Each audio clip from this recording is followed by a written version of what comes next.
Hi, thank you for tuning in to Let's Talk Tunnelling. I'm your host, Dallas Adams, and today my guest is Andrea Edney, tunnel engineer. How are you? Good, thanks. How are you, Dallas? Yeah, not too bad. Hey, welcome to Let's Talk Tunnelling, and thank you, and I appreciate you coming on this journey and being part of it. No worries. No, it's awesome. Right. Thanks for having me. No worries. Okay, let's talk tunnelling. You started your first tunnel job 20 years ago as a student engineer on the M5 East project. What's a student engineer?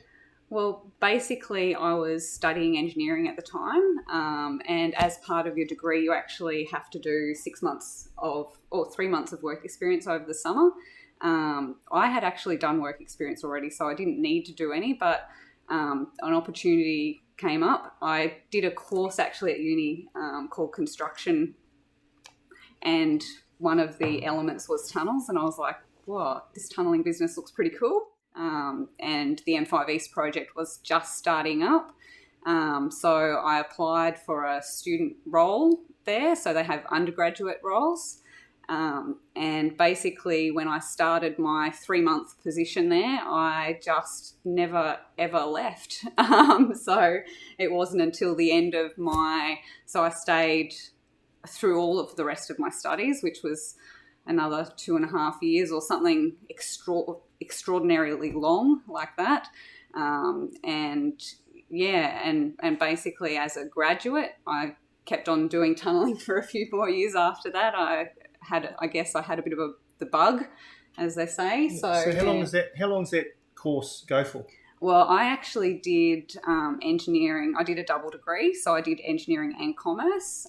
Most people tend to finish it a lot quicker than I did, so it normally would have taken 6 years, I think, or 5 years maybe, and I took 6. So because I did do a lot of work along the way, so I didn't do all of the studies as full time. Although on the M5, I remember one day, I was on my way into uni, and the superintendent yells out, "Hey, what are you doing? You're leaving so early," and part-timer, and I'm like, "I work as many hours here as most people work a full-time job, and I'm a full-time student." But it was definitely, it was a really good experience, and it was really fun. So that was your first tunnel job, and like you say, you were a student. Yeah. What was your impression when you first rocked up to that M5 East job? Like, you obviously would have got inducted. Yeah, absolutely. So when you sat in that induction room and they went through the induction and told you what was on that project and what was on the site as an overview, got into all the nitty-gritty stuff. Yeah. What was your thoughts back then? It was just, wow, this is really cool. So it was... it's just, the M5 East was a pretty small project, I guess, compared to a lot of the mega projects of today. But back then it was probably one of the bigger projects. And being in the tunnelling and that sort of thing, it wasn't something that was, there were always the odd tunnel around, but it wasn't as common, I guess, or as it is now. But, it's a different world when you go underground, and people don't really... you drive through the tunnel and it's all lights and it's, it's got panels on the walls, and you don't really see what we see when we're building it. Like, it's hectic. It's got the smell of diesel, and it's just, it's pretty cool. Yeah, that's great. How does it compare today compared to 20 years ago when you started? What's your thoughts on your first day compared to what student engineers are walking into today? What's your thoughts on that? It's hard because I haven't really worked in the industry personally for about the last 8 years. So I've got an 8-year-old daughter. My husband works in the industry, so I hear stories and it is interesting how things have changed and evolved. I think when I was a student, I had a lot more freedom. So I actually gave myself jobs. I made sure I had a job every day that took me underground because I wanted to see what was going on. I wanted to see how it worked. So, you know, whether it was environmental monitoring underground or, you know, I helped to muck out in the mornings, and just different things like that. So, you know, I got to operate the plant, and I, you know, had a bit of a play, and I think now there probably isn't the freedom for people to do that. So, which is a bit of a shame in a way, because I think that sort of fosters a different approach to learning. Whereas today, because it's probably a bit more rigid, there's not the flexibility to learn in that way. Yeah, and I don't know if I don't know if there are the people out there with the same sorts of experiences and that sort of thing, and it seems to be a bit of a different culture. And I mean, working in tunnels, I started with the guys from Bilfinger mostly, so it was German, and you hear like it was the German way, and then, you know, going on to Cross City Tunnel, I can't remember how many times I heard the younger engineers, like the project engineers and stuff, say, oh, this is the Australian way. Like it's kind of like a bit of a cop-out or an excuse. Whereas, yeah, I guess maybe the Germans were a bit more regimented in a lot of ways, which sounds a bit funny that even though they were regimented, I was able to be more flexible in my approach. But yeah, I don't know. It's a bit of a tough one. How were you able to be flexible though? Is it your mindset? Possibly.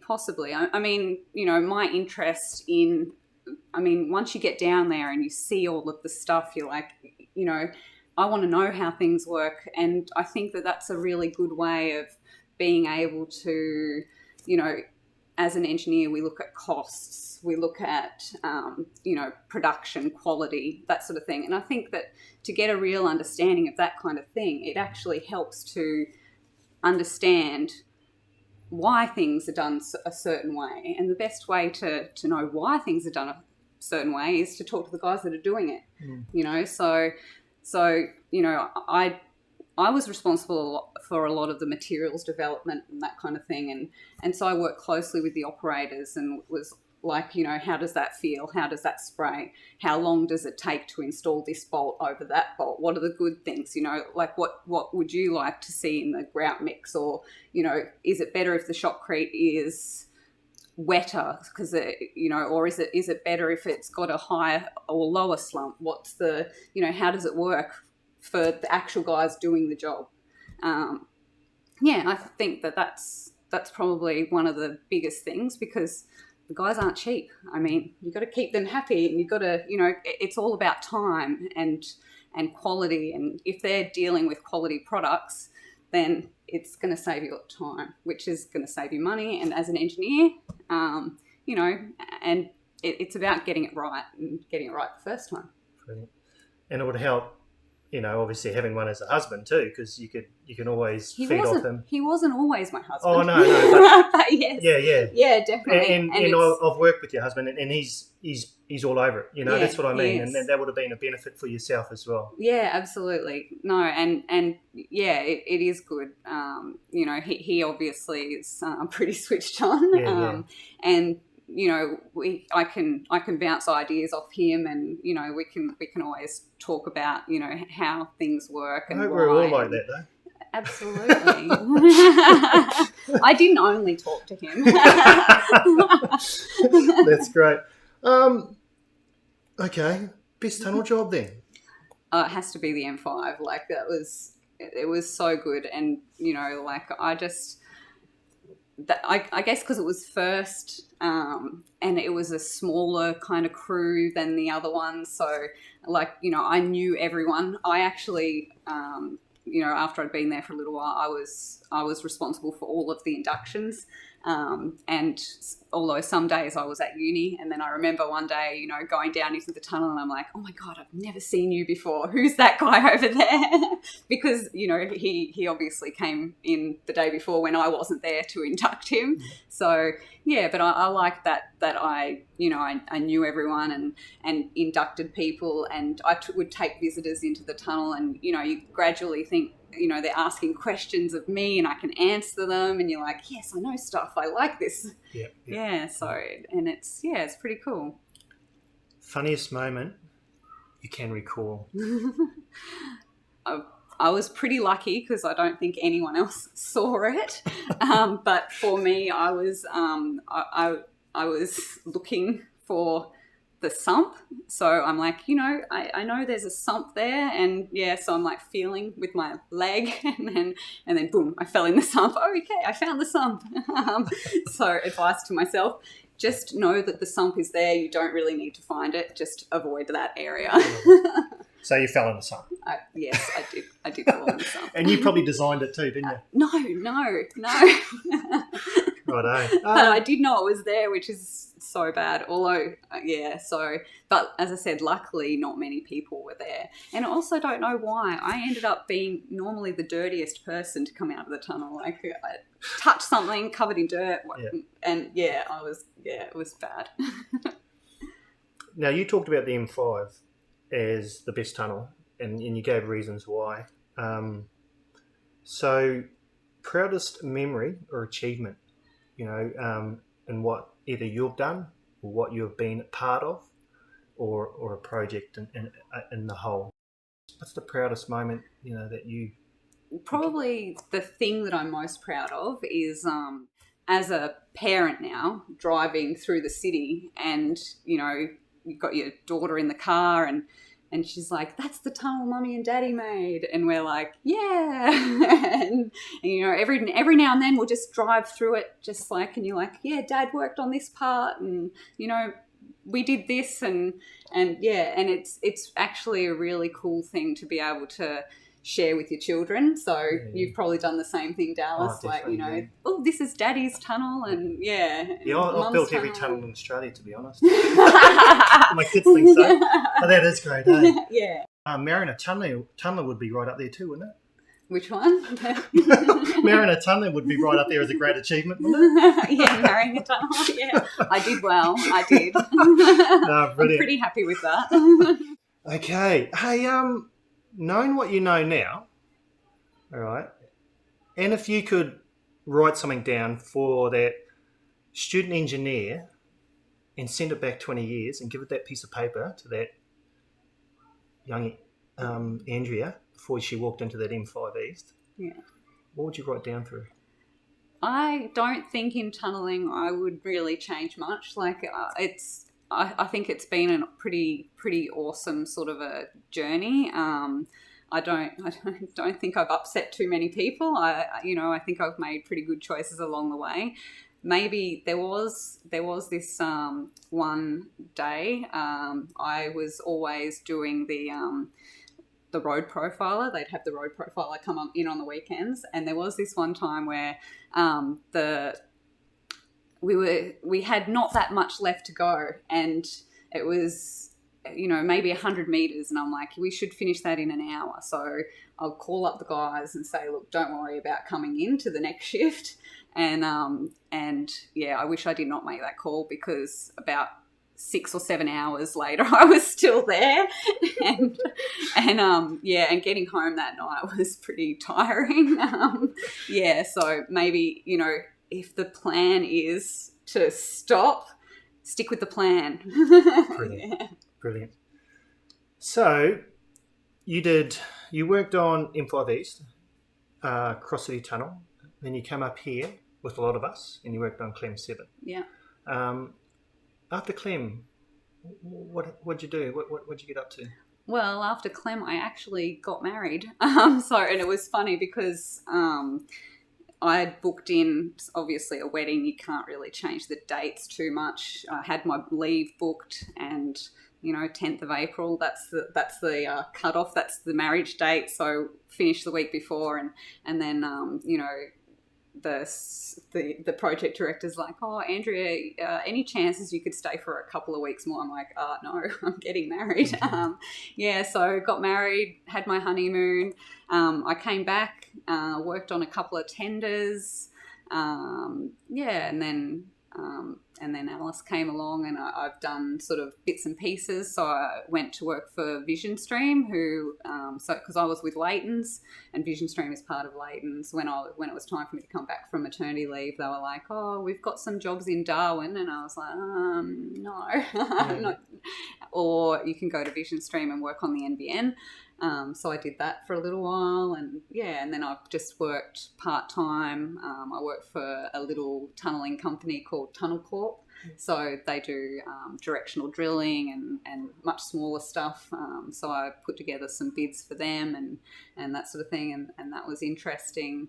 And I worked for another company called Canstruct for a little while, and just bits and pieces. So Are you thinking of coming back in, or are you happy doing what you're doing? It's such a tough question because my husband he's working in tunnelling, and every time we talk about it, I'm like, I wish I could be there and I could do this, and just to sort of that just make some changes maybe to what I'm hearing, because sometimes I think that people aren't listening to what's happening on the ground enough, and it just seems some things are not necessarily changing for the better, and so we have those conversations, and it's like I really miss it and would like to be able to make that difference, but then at the same time it's consuming, so with my husband, and as a wife, I think he's kind of lucky, not just to have me, but because I understand what he's going through every day. As a, it's hard. The guys work such long hours, and I don't want that for Alice, to have both of us working such long hours. By all means, if there's something I can do part-time, then I'd really enjoy that. But I just think having a family, it makes it a little bit more challenging, and I see how hard it is for Chris, and it's it is tough. People think that it's easy, you just have to show up, and they don't really think that that the hours are long, and it's hard on the guys. So That's interesting. Like, we talked about this a little bit earlier, and I shared a little bit about what I think. That smoke and mirrors, that tunnelling can sort of have that perception that it is a really high paid job, that that we do really well in, but having that, like you said, and you touched on it brilliant, and I'm so grateful that you did, because there's a lot to us than just that tunneler, isn't there? There's that partner and the family, and that other side to us, and it's got to be tough on everyone too, isn't it? Like you say, we're all part of it. Do you believe that? Do you? 100%. It's and it's so hard because especially, I can only imagine if I hadn't come from the industry, what I would think. My husband leaving at 5 o'clock in the morning and getting home at 7 o'clock at night, and what's he doing? But it is hard, and you have to really be really considerate, because it's not easy, and That's right. That's brilliant, and like I said at the start, I appreciate people like yourself coming on. This is something that I believe in. Like, I have a passion in tunnelling, and I grew up in it, but people like yourself that have been a part of it, and been a part of the time that I remember quite fondly. And you were definitely a part of that. But then, stepping away, being a mum and a wife, and then looking at other options, it's brilliant. It's good. So, no, thank you. Well, if you're happy with that, if there's anything else you want to talk about, we can. But that's about it. So this is Let's Talk Tunnelling. That's the second episode, and I'd just like to say thank you again to Andrea. So if you are interested in what we're doing, and you want to tune in, looking forward to knocking out a few more of these episodes with a few more tunnelling people and share their knowledge. And so thank you. I have to say, I know that there are a lot of good stories out there. Like, I've heard little bits. I'm not a very good storyteller, but I know that there's a lot of good stories to be told. No, so definitely. Well, thank you, Andrea. Appreciate it. Cheers. And thank you Thanks, for coming Dallas. on.